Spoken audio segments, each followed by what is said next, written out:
Next question देखो बच्चों, हम एक्सरसाइज 3.5 का फोर्थ के डिफरेंट पार्ट्स है ना वो करने जा रहे हैं। ठीक है, फर्स्ट पार्ट कर रहे हैं बच्चों। यहाँ पे क्या कहा गया है, पढ़ो स्टेटमेंट पढ़ो।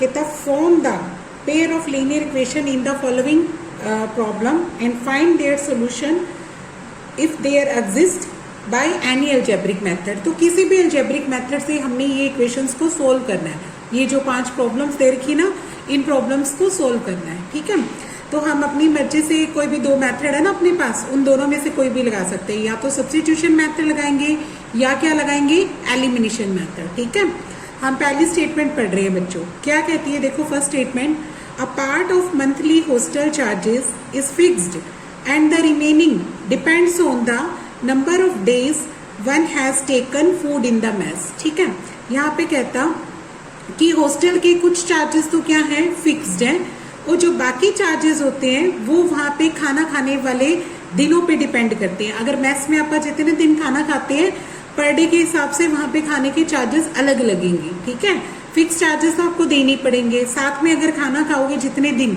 उतने दिन के हिसाब से चार्जेस देने पड़ेंगे। ठीक है, यहाँ पर एक जो स्टूडेंट ए है वो क्या कहता है, टेक्स फूड फॉर 20 डेज। वो 20 दिन खाना खाता है और कितने रुपए दे के आता है, 1000 रुपीज पे करता है हॉस्टल चार्जेस के, जिसमें फिक्स चार्जेस भी है और 20 दिन खाना खाने के चार्जेस भी है। ठीक है, ऐसे ही स्टूडेंट बी वो क्या करता है, वह 26 डेज रहता है हॉस्टल में और 1180 वो अपने हॉस्टल चार्जेस पे करके आता है। तो उसने पूछा है कि फिक्स चार्जेस बताओ और cost of food per day बताओ। तो अपने को दो वेरिएबल एक्स और वाई दोनों की वैल्यू बतानी है। ठीक है, सबसे पहले आप क्या मानेंगे, फिक्स चार्जेस, और दूसरा क्या मानेंगे, cost of food per day. तो यहाँ पे लिखेंगे सबसे पहले let fixed hostel charges is equal to x rupees. ठीक है, और नेक्स्ट क्या लिखेंगे, cost of food per day. Per day का जो कॉस्ट ऑफ फूड पड़ता है वो कितना रुपए पड़ता है, वाई रुपीज। ठीक है, अब अलग अलग केस बनाओ। फर्स्ट केस लिखो जिसमें स्टूडेंट ए, ठीक है, जिसमें स्टूडेंट ए है वो रहता कितने दिन है, नंबर ऑफ डेज कितने है इसके, कितने दिन रह के आता है बच्चों, ये 20 डेज रहता है। ठीक है, और चार्जेस कितने पे करता है, 1000 रुपीज। कितने रुपीज पे करता है, 1000 रुपीज। ठीक है, तो यहाँ पे देखो आप कैसे बनाते हैं। देखो एक्स रुपीज तो वो हॉस्टल के लेगा ही लेगा ना, रोज के वाई रुपीज खाने के लेता है। तो 20 डेज के कितने खाने के रुपीज हो गए, 20 वाई, क्योंकि एक दिन के आप वाई रुपीज दे के आते हैं। ठीक है, तो 20 दिन आप हॉस्टल में रहते हैं तो कितने दिन खाना खाया, 20, तो 20 वाई रुपीज, यानी एक्स रुपीज तो हॉस्टल के फिक्स चार्जेस हो गए और 20 वाई रुपीज क्या हो गए, उसके रहने के खाने के चार्जेस हो गए, और दोनों को मिला के उसको कितने रुपए दे के आता है, वो 1000 रुपीज। कितने दे के आता है, 1000 रुपीज। ठीक है, ये बन गई हमारी इक्वेशन नंबर 1। अब सेकेंड इक्वेशन बनाओ केस 2 में। इसमें कौन है, स्टूडेंट बी। स्टूडेंट बी कितने दिन रहता है, नंबर ऑफ डेज कितने हैं उसके रहने के, ये है 26। ठीक है, और चार्जेस कितने देता है, वो चार्जेस देता है 1180 रुपीज, ये इतने देता है। तो इसकी इक्वेशन बनाओ। देखो एक्स रुपीज वही फिक्स चार्जेस तो वो लेगा, फिक्स चार्जेस ले लिया, और 26 दिन खाना खाएंगे तो कितने रुपीज दे के आएंगे आप उसको, 26 वाई, क्योंकि एक दिन के आप वाई रुपीज देते हैं। तो 26 दिन के कितने हो जाएंगे, 26 वाई, और दोनों को मिला के कितने रुपीज हो जाएंगे, 1180। ठीक है, और ये क्या बन गई है हमारी इक्वेशन नंबर 2। हम इसे जिस मर्जी मेथड से सोल्व करते हैं, इसमें एलिमिनेशन मेथड ज्यादा इजी पड़ेगा। ठीक है, तो इसलिए आप ये इक्वेशन इसके नीचे लेके आते हैं, x plus 20 y is equal to 1000 rupees. ये मैंने कौन से लिख दी, इक्वेशन नंबर 1। आप यहाँ पे क्या करेंगे, x से x काटना चाहते हैं तो आप क्या करेंगे, सब्ट्रैक्ट करेंगे तो साइन चेंज कर दो बच्चों। यहाँ माइनस का साइन आ जाएगा, ये भी माइनस का साइन आ जाएगा और ये भी माइनस का साइन। अब x से x क्या हो गया, कैंसिल आउट। 26 में से 20 घटाओगे तो कितना रह जाएगा अपना, 6y, और 180 में से आप क्या घटाएंगे, 1000, तो 180 आ जाएगा। यहाँ से y की वैल्यू देखो कितनी आ जाएगी, ये 6 क्या आ जाएगा अपॉन में, काटोगे तो कितना आ जाएगा, 30। यानी y कितना आ गया बच्चों 30 रुपीज। y कितना आ गया अपना 30 रुपीज। अब x निकाला है तो किसी भी इक्वेशन में पुट कर दो। क्या लिखेंगे? Put y is equal to 30 in equation number 1 में भर देते हैं। चलो ठीक है, इक्वेशन नंबर 1 क्या है? x plus 20y is equal to 1000 है। यहाँ पे y की वैल्यू भर दो। x तो x ही है, 20 का 20, y की जगह क्या पुट करोगे? ये वाला 30 पुट कर दो और इक्वल किसके आ जाएगा? 1000 के। यहाँ से x प्लस इन दोनों की मल्टीप्लाई कितनी आती है? 600 और इज इक्वल टू क्या है? 1000। x की वैल्यू क्या आ जाएगी बच्चों? 600 उधर जाके सब्ट्रैक्ट हो गया, 1000 माइनस 600 तो x कितना आ जाएगा अपना? 400। यानी फिक्स चार्जेस कितने हैं? 400 और रोज के खाने के चार्जेस कितने हैं? 30 रुपीज। तो यहाँ पे आप लास्ट में आंसर लिखेंगे fixed hostel charges is equal to 400 rupees. ठीक है, और cost of food per day वो कितना है? 30 रुपीज। ठीक है, इस तरीके से क्वेश्चन कंप्लीट करना। नेक्स्ट पार्ट देखो बच्चों, सेकंड पार्ट में क्या कहता है? पढ़ो स्टेटमेंट पढ़ो। देखो क्या कहता है स्टेटमेंट में? Fraction becomes 1/3। आपका जो फ्रैक्शन जैसे अपन न्यूमरेटर डिनोमिनेटर वाला बनाते हैं वो 1/3 बन जाता है when 1 is subtracted from the numerator. जब न्यूमरेटर में से 1 सब्ट्रैक्ट करते हैं एंड इट बिकम्स 1/4। दूसरी कंडीशन क्या दे रखी है? ये 1/4 बन जाता है when 8 is added to the denominator. जब आप 8 ऐड करते हैं डिनोमिनेटर पे। ठीक है, तो बताओ कि फ्रैक्शन क्या है? तो सबसे पहले फ्रैक्शन के लिए क्या माना जाता है? न्यूमरेटर, फिर क्या मानते हैं आपका? डिनोमिनेटर, और फिर क्या बनाते हैं आपका? फ्रैक्शन। तो यहाँ पे लिखो आप let numerator is equal to x, denominator is equal to y। ठीक है, तो फ्रैक्शन क्या आ जाएगा अपना? न्यूमरेटर अपॉन में डिनोमिनेटर, यानी x बाय क्या आ गया? y आ गया। फिर अलग अलग केस बनाते हैं ना, तो केस 1 बना।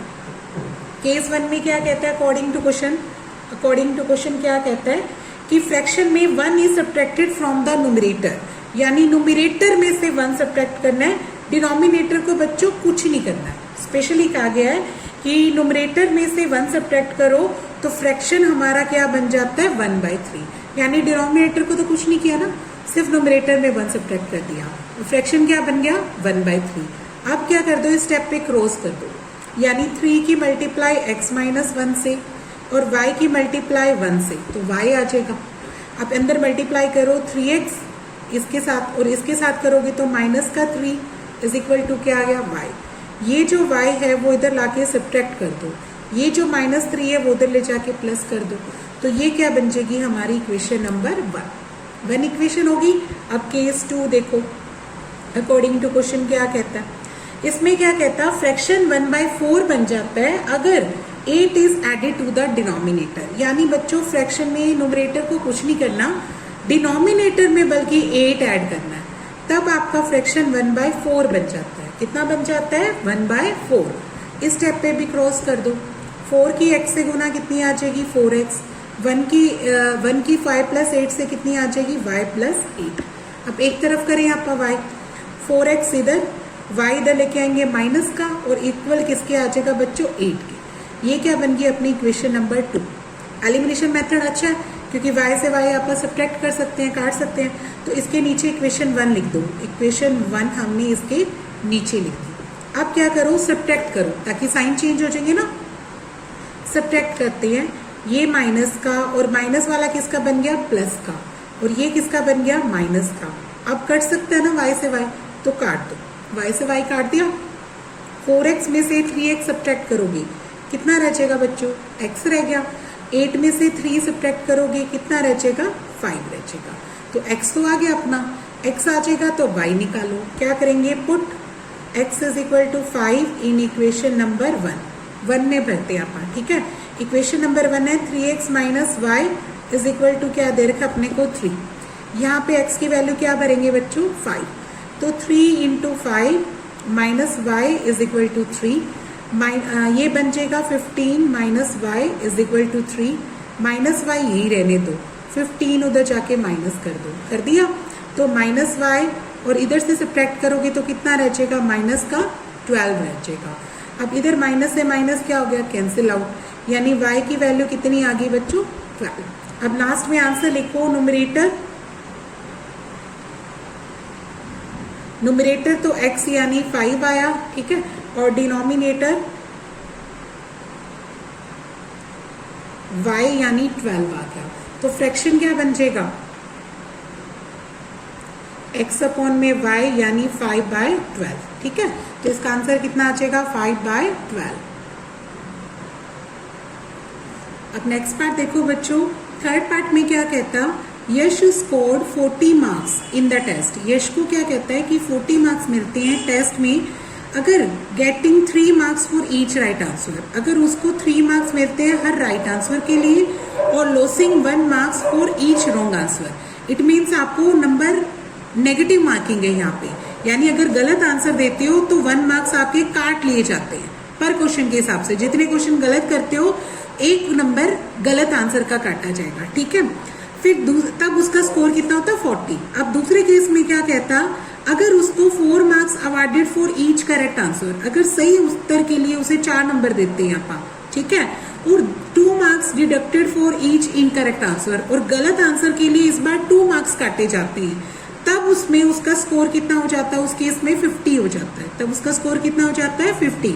यानी उसके 2 तरीके से मार्किंग स्कीम दे रखी है बच्चों, एक बार तो 3 राइट आंसर के लिए और 1 डिडक्ट कर दो रॉन्ग आंसर के लिए, और अगर 4 राइट आंसर के लिए दिया जाता है और 2 डिडक्ट कर दो गलत आंसर के लिए, रॉन्ग आंसर के लिए, ठीक है।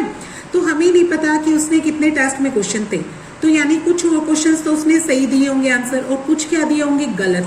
तो हमने क्या करना है, टोटल क्वेश्चन के लिए अपने को क्या करना है, 2 चीजें माननी है। एक तो मानना है कि उसने कितने करेक्ट आंसर दिए, और एक ये मानना है कि उसने कितने इनकरेक्ट आंसर दिए, ठीक है। तो हम यहाँ पे क्या लिखते हैं, सबसे पहले लेट नंबर ऑफ राइट या करेक्ट आंसर, राइट और करेक्ट आंसर, करेक्ट आंसर कितने मानते हैं आप उसके, x। ऐसे ही नंबर ऑफ रॉन्ग या फिर इनकरेक्ट आंसर,